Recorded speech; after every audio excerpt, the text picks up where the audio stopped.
و من میخوام بگویم که شما میبینید اینجا نماد جدیدی، نماد شهیدان ایرانی، شهیدان آنا و جیمز یعنی یعقوب پارسی.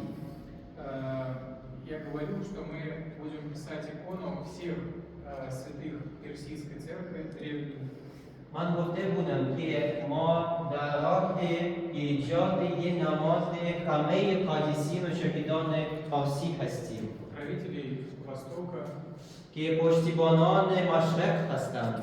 Но вот эта маленькая иконочка, это некое начало, эскиз, но икона большая уже начата.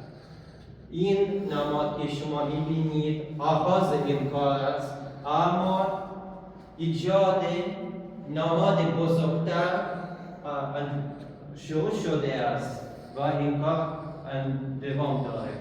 Примерно к концу года с Божьей помощью мы тоже соберем пожертвования. Эта икона большая, всех святых будет написано. و توکل به خدا ما این نماد را میبینیم در